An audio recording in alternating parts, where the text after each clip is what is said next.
Hey folks, welcome back to the channel. So today we're going to talk about the Airsoft G&P CAR 15 gas blowback replica here. Now, this is kind of an update video to kind of talk about some of the problems we've been having with this replica. And so I'm going to try to show you some of the issues that this gas blowback version has and try to fix one of the issues. Particularly today, it's going to be about a maintenance and repair of the gas blowback model here that essentially broke after about close to 100, or close to 1,000 rounds. So it's not a whole lot, and it's already having some quality issues. Now, don't let me fool you. This is kind of going to be focusing on the bad stuff because today there are issues, and we're going to try to fix them and try to talk about that. But if you really want to kind of see the initial impressions and all the good stuff, see the initial review that I've made here on this Airsoft model. I've kind of had a little bit more of a comprehensive review in this initial videos. But now that we're having some issues now, right, we're going to talk a little bit more about it. And there's a couple more other things I want to talk about as an update, but because this particular portion is kind of labor intensive, I kind of want to make just one video focus on it for now and not make the videos too long. And then so there'll be more to come. But for now, we're going to talk about the internal mechanisms here of the lower receiver problems and how to fix them. So the issue here is basically after about the 900 to 1,000 rounds, basically the selector fire switch is all worn out, and basically it won't catch on anymore in this Airsoft model. And when you pull on semi, it does a full auto. When you put it on auto, it only does one for some reason. It is really bad. So we're gonna have to get some new parts for it and see how to open it up and replace all this for this Airsoft model.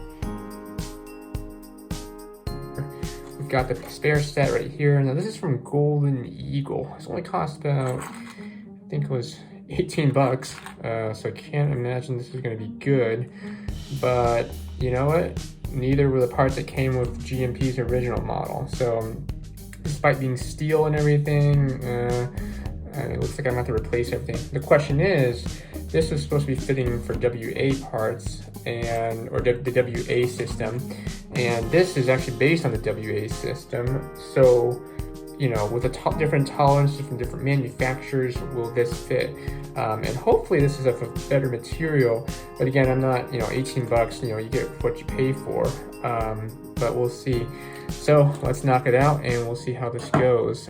The magazine's already pulled out. It's already unloaded and everything. So now we can get started. Okay, so now that it's been inspected, let's send the bolt carrier group home again and knock out those two pins in the front.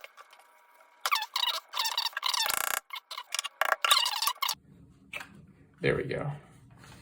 So now you got your upper right here, separated completely. On this part here, this is where all the meat and potatoes will be today.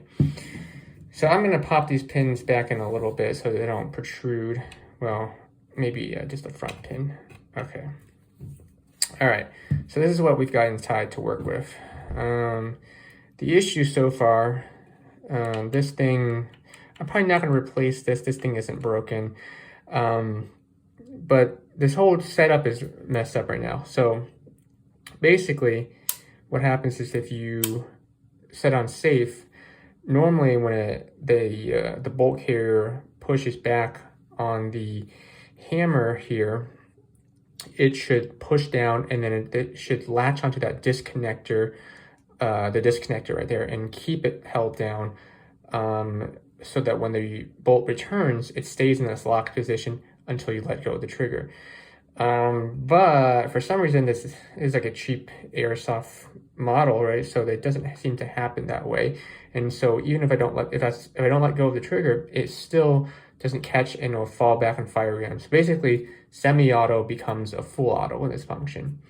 And then you might be asking, well, what happens during full auto? Well, if you switch the Airsoft gun to full auto like this, normally the disconnector should not be engaging on the hammer, but this part right here, I think this is called the auto sear. This is supposed to go, is what the hammer or the bolt carrier releases and engages in full auto. But when you do this, this thing only fires once, and then it will blow back. The bolt will blow back, push forward, and then it won't fire. So for some reason, the hammer or the auto sear isn't being tripped, so to speak, and so it's not firing, or it only fires one shot and that's it. But when on semi, when the auto sear isn't involved, the disconnector is not catching onto the hammer. So basically, you've got a single fire on auto, and then you have to recock the gun to bring the hammer back down again. And if you're on semi-auto, you basically have a full auto function, which basically makes this gun basically useless. So we really have to fix it. So let's see what we can do to fix this. Okay, so far, all I've done was knocked out this pin, which is this side right here. I went from, I guess, right to left, although none of these pins seem to be grooved. There's no groove marks on either side, so I don't know if it really necessarily matters which side you knock it out from. But I happened just to do right to left, and it came out. I pulled out this way. I don't know if that little notch in the middle makes a difference or not, but it does seem to be a little bit towards the right side. But whatever, we'll take it out and we'll keep note of that right here. Then you had to basically pull on the trigger a little bit to let the hammer come forward. I usually, rest my finger there so it doesn't smack forward like that, but I just kind of gently pull the trigger while holding it down, and then you can pull it straight out or straight up like this. So that part's out now. The worry here, or the suspicion here, is that this part right here is worn out, and so it's not catching on to the disconnector. So that's, put this down for a second. That's this part right here. So that's just a theory. I don't really know if that's really true or not, but we'll just have to find out. We can pull this spring out. Notice the direction it's in right now. Whoops. Okay. Probably should have took some photos of that, but that's how it came out of. Two little, I don't know what these are called, but these were resting on either side of the hammer like this. What's interesting is when I bought this kit, I noticed it only had one pin in there. So this pin right here, this is from the G&P, but this kit only included one pin. So I wonder how that's supposed to work, because there's another pin right here that I have to knock out. But let's say if mine was completely broken, how would I be able to replace it? I don't know. So let's recap again. This should look something like, after you reinstall it, it would look something like this. And then, oh, I guess that's where there's a little metal thing right there. Okay, so I guess that's where, is it a metal thing on both sides or just one? Not sure which, maybe when you need one of them. Okay, I don't know which side that goes into, so I'll have to take a look at that later. Okay, so now what's left is the trigger. That's what it looks like inside. I guess this is gonna get tricky, but I will see if I can try to knock out. Now that second pin was surprisingly easy to punch out. I just tapped it a few times. I haven't pulled it out yet, but I tapped it a few times, again, from right to left, and it's coming out loose already. So I'll just take some pliers. I hope nothing's gonna pop out. I'm gonna try to hold it down just in case anything pops out, but kind of, there we go. So that pin's out too. Again, so it looks like the, I guess that's where the springs latch onto it. So I pulled out that way. So the two edges, or the two gaps in there, should be facing the right side. Okay, so I'll put that down there. In the same direction, they probably should go back into the system. Okay, I'm gonna slowly release it, because I know there's a spring underneath that disconnector. So I will pull that out gently now. So there we go, that's the disconnector right there. So let's pull out that little spring gently. Okay, there's a little disconnector spring that sits right there. And I think this part you can just pull out. Well, stuck on something. What is it stuck on? I think I'm gonna switch it to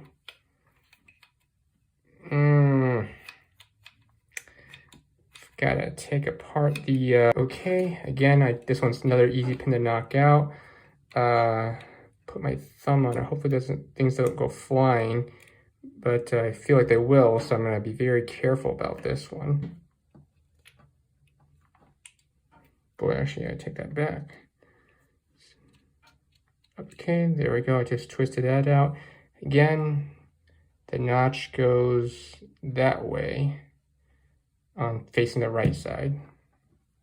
Again, put that on the same side there. I guess this comes straight out. Boy, I'm gonna have a hard time remembering how to put this back together. How these springs are set up. Oh boy. Well, we'll figure it out as we go. Notice how there's that detent right there, right? That's pushing onto these little notches. That's when you hear those distinctive clicks into place. So what happens though is in the transitional mode, when it's like in between safe and semi, or in between semi and auto, right? It's not latched onto anything any detent yet. So what I did is I just spun it into that in-between zone, so it's not firmly into place. I held down the detent with a flathead screwdriver, and then basically pushed it out. And I think that's gonna work. So let's see here.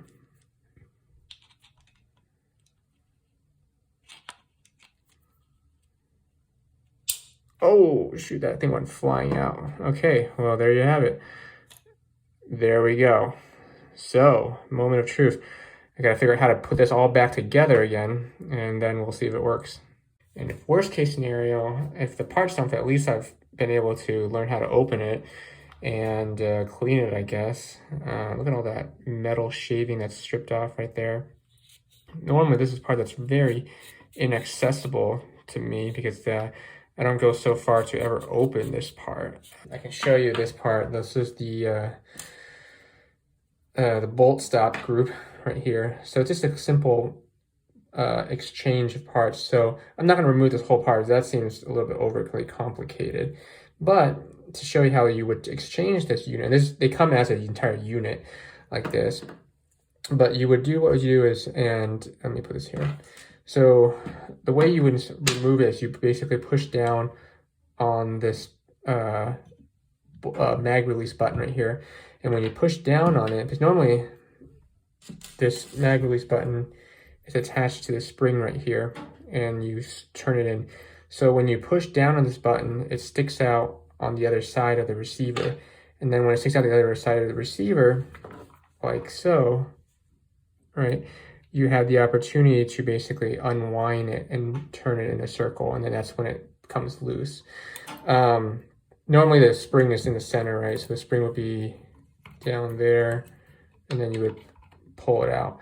And that spring, basically, it would fall into place this way. So here's the bolt stop, the magazine release lock right here, spring goes in here, and then the bolt or the button, mag release button right here. And that's how you would do it for here. So that part's gone. I don't think this part was broken, but I do have another part, so I'll just replace it if I get the chance, or actually see how the new one fits. Okay, so then let's clean it all up and try to see if we can try to learn how to assemble this with different parts that are only 18 bucks. That could be, it'd be really sad if these $18 parts are better than the original G&P Airsoft parts, but hey, but it's also good news. If it is better, then that means that's a whole lot of good news, because you can just easily replace your original stock parts with something much better. and cheaper. So already first problem, G&P, or sorry, the JG part that I bought right here, that's supposed to go fit in right here. It doesn't even fit. And look at that, it's too wide. So that part's no good. Okay, I think it was only 18 bucks. The original one was supposed to go right there, and it's supposed to fall nicely into place like that.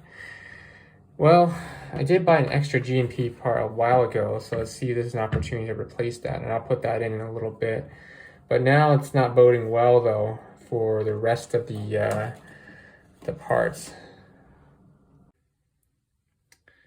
What if I used the original part instead and kept the trigger in place? Maybe that might work. Might not, but we'll see. So we'll just have to use the original parts.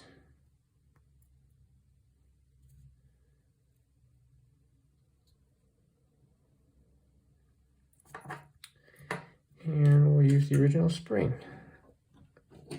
Now, during the reassembly part, I really kind of learned this the hard way, where the order really matters. So basically, in the videos you'll see it, I recorded kind of like when the order was done incorrectly. So just keep that in mind. The true order should be that you should make sure you put in the select fire switch first, followed by the trigger, and then put in the auto sear, and then the hammer. In the videos, you'll see that the orders were kind of reversed. I try to include as many photos and videos as possible to show as much as I can capture.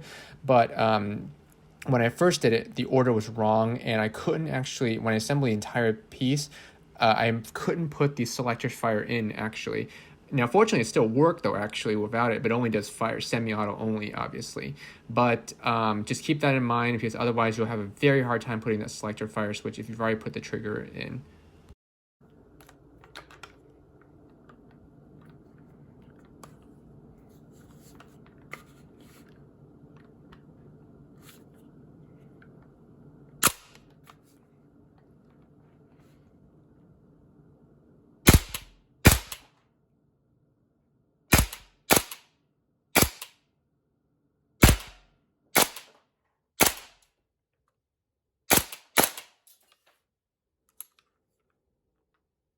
Start with putting a little detent button in with the torpedo side facing out and the spring in.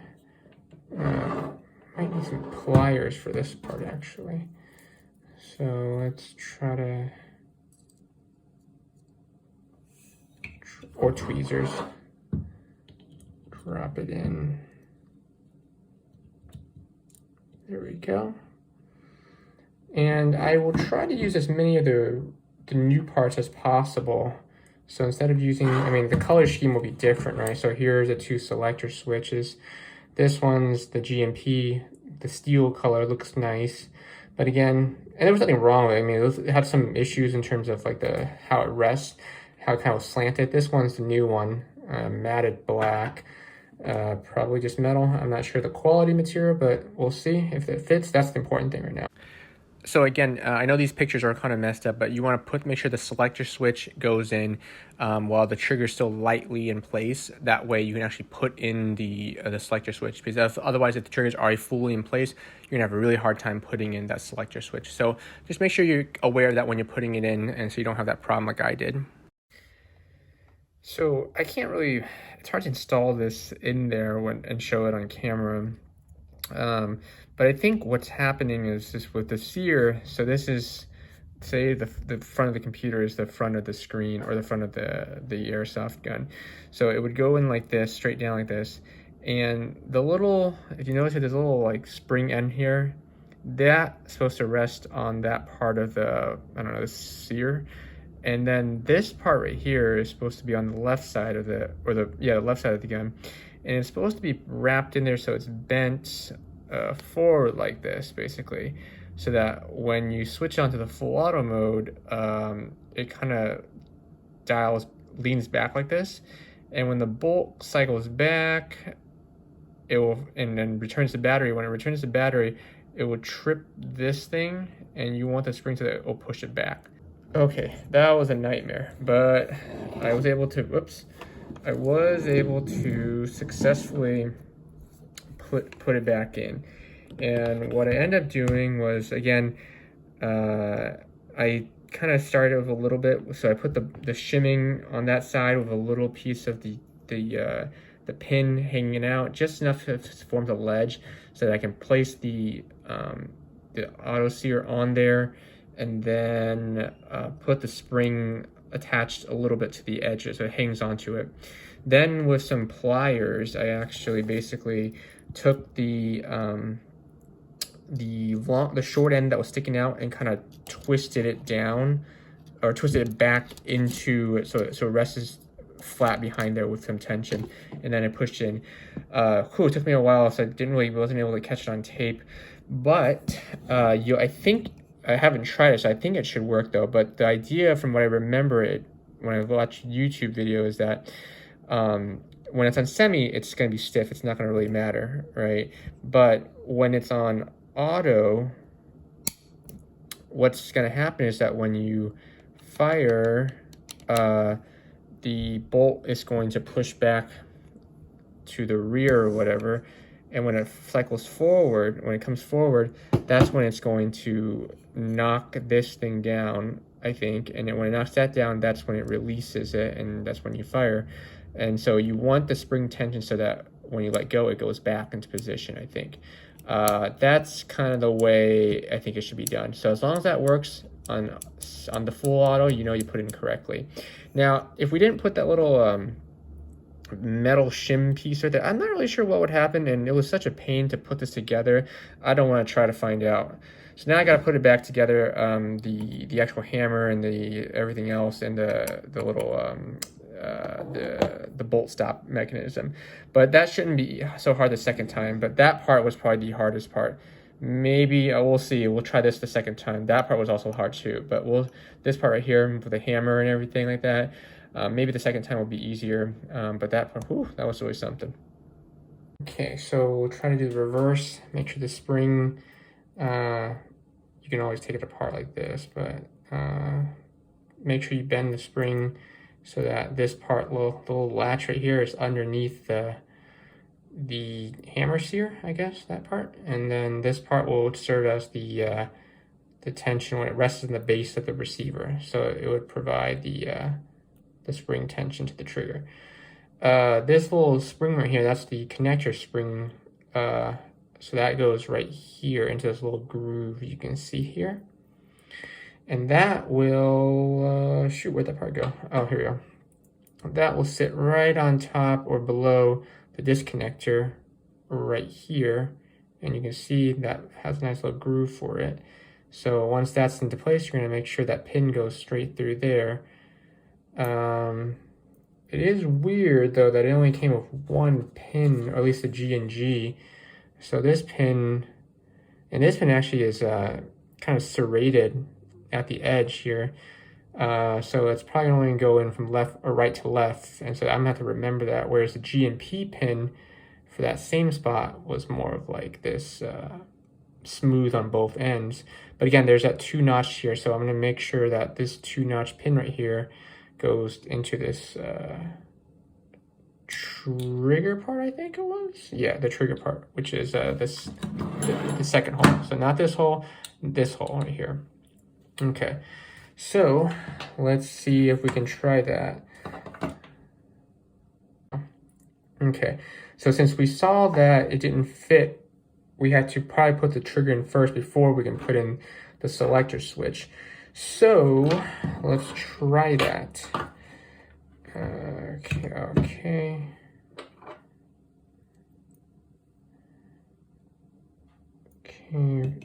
Push it down here. And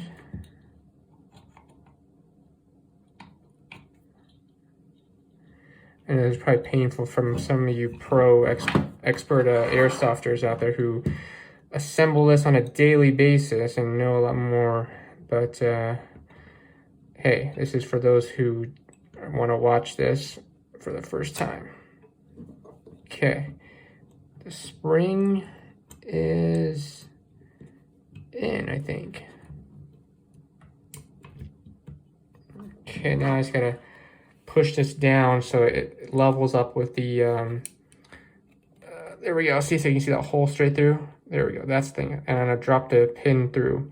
So again, I'm gonna try to use the new pin rather than the old one, because I kind of want to see how much of the real G&P or the parts work, or how interchangeable the parts are, what part is and what part isn't.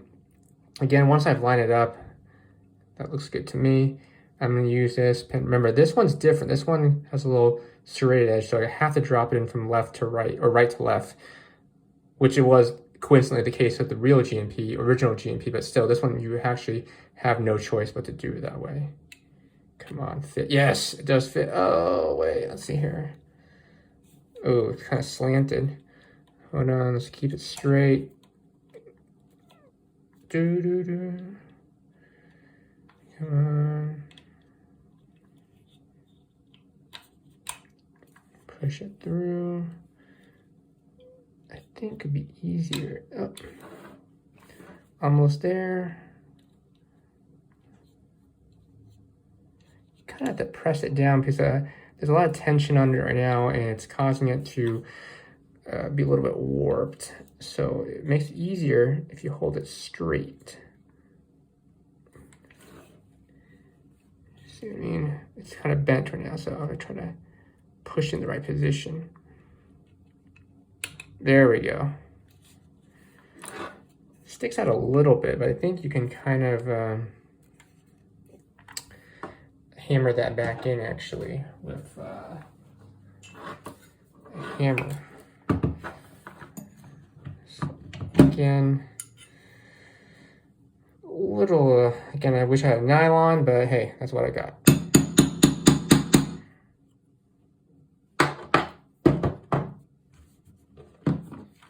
Okay. Look at that. So far, so good. And okay, so the trigger pull looks like it works, and then the disconnector spring is working, and the disconnector is working because when you push it back, it's not stiff. It's supposed to pivot, and then the spring is supposed to push it down. That's the part that's supposed to, I think, is supposed to latch on to the hammer groove part we talked about earlier. So let's see if that's going to be the solution to this. This would be a huge waste of time. I have to take this all apart, and because none of the parts work, because this is the original G&P hammer spring. This is the the JG one. They look different from where this one's bent at an angle, whereas this one's not. So not sure how that's gonna work. I hope I don't have to manually bend this myself, but we'll see how this works now. Okay, I think I finally figured out the orientation of the spring and everything like that. So it's supposed to look like this, okay? This is the front, would be the front of the rifle, this is the back. And then these two legs are supposed to lay on top of the pins. I don't know, whatever, the pin that we just put in. All right, so let's try to put that in after. So at this point, let's point out that the JG, or the Golden Eagle spring, I keep saying JG, the Golden Eagle spring, hammer spring is totally different than the original G&P spring. So they're not interchangeable. The hammer between the two are actually also different, even though they look kind of similar. The JG, or the Golden Eagle one, is missing the little ball bearing on top. And so they're really, you can't use the hammer or the hammer spring in this model. You have to use the original one, unfortunately. Now, so the orientation I talked about was still the same, but I'm going to show you a picture of what the original JG, the original G&P model should look like orientation-wise here in this photo.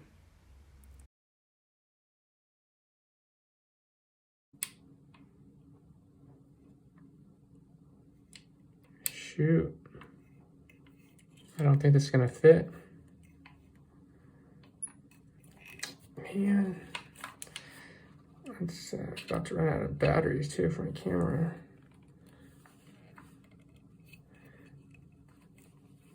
Yeah,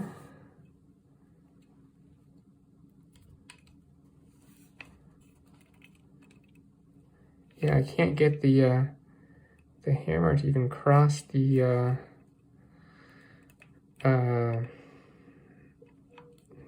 threshold for the pins to go in. That is not good. Shoot.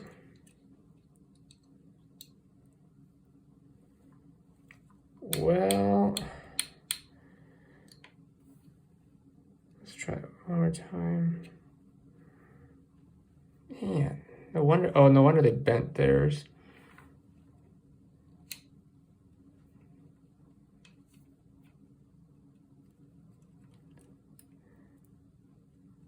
Yeah, that's why they bent theirs. So what if I just use?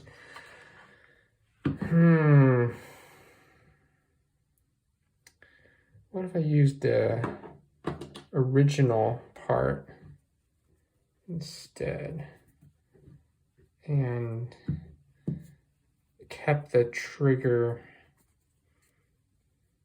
in place? Maybe that might work. Might not, but we'll see. So we'll just have to use the original parts.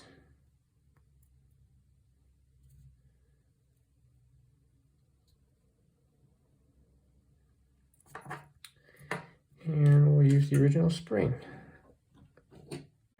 Oh my gosh, okay. That was a monster to put that back in. So, recap, I couldn't get the what was it again? It was the Golden Eagle one to work, but I was able to get the trigger to work, and so I was able to use the trigger in the original G&P part with the original G&P spring. So it looks like the hardest part was getting them installed again. I couldn't get them in camera because I had so much trouble putting in, but that was the correct orientation. So now it looks like it does work. When you bolt cycles back, it should lock down, which it does. I just got to reinstall the group again. It was just, I think the trick is you need like a slave pin to keep the spring, the hammer, and the two little, I guess the ball bearings or whatever attached in order to do so. I wonder why they didn't just have it as one piece. It'd be so much easier. But anyway, now that it's attached, I think I'm gonna try to install everything else back in there again. And I think hopefully we'll try it and hopefully it will work again. Unfortunately, it didn't work. Unfortunately, it didn't, not all the pieces worked, but I'll see what else I can attach now. Okay. Then let's drop it in from the top. Okay. Put the pin in the side. Like so. Oh, that was just much easier. Okay. And now, all you gotta do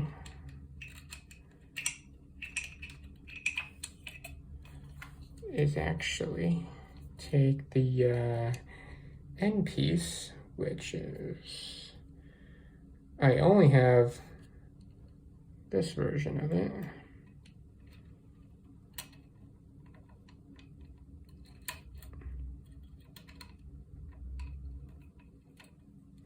Okay, turn that in. Okay, so once it's in a good amount, what you'll do is to finish screwing in, you push it down, and then you turn this side righty-tighty, right? So push it down. You want to push it a couple turns, and that will lock that pin into place.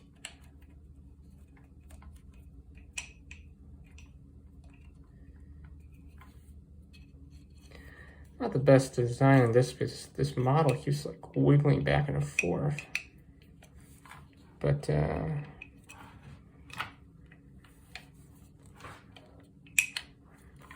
we go. fits flush on this side, and this looks pretty good. Okay, if you need to go further, you can always just, again, press in the detent, or press in the pin and just go and spin another cycle, basically. All right, folks, so that's all. I know this was kind of a choppy video that I had to edit quite a bit to kind of get it in a kind of logical order here. So I know it's a little bit messy, but I wanted to put a little video out there, kind of put some together, and it shows you how to open it up, the G&P Airsoft model, specifically the gas blowback version, since there's not a lot out there, and so this would kind of be the few that can help add to the community here. So apologize if it looks kind of a little shady and it's a little bit hard to see in some areas. But other than that, I hope you all found this kind of interesting. It was kind of cool to just see how you can kind of fix one thing. So in a nutshell, the parts that worked was that, yes, you can use some Golden Eagle parts in it. Fortunately, it's very cheap, but not everything. So the only thing that I was able to replace is actually and use Golden Eagle parts with the Golden Eagle trigger. Those were interchangeable. The Golden Eagle trigger spring, so that was obviously going to be okay. The selector switch itself can be interchanged, so as the detent and selector switch detent spring, so that's okay too. And of course the disconnector, disconnectors basically. But unfortunately the hammer and the hammer spring were not compatible, and unfortunately neither was the bolt stop mechanism there. So you get what you pay for, you know, $18, and you use like half the pieces. And I forgot the pin too. The pin was something that was able to be working as well. So, hey, you know what? You pay $18 for something, you use half of it, and that you kind of have to throw away. That's not too bad of a deal. So far, it's holding up okay so far. Unfortunately, the full auto mechanism is still broken. I don't know how to fix that, because I think that's something wrong with the bolt, I think now, because the bolt isn't tripping the sear when it's going forward. So, hey, but at least I've restored the semi-auto function, so at least that's now working. So hopefully all you found this kind of helpful. See y'all next time.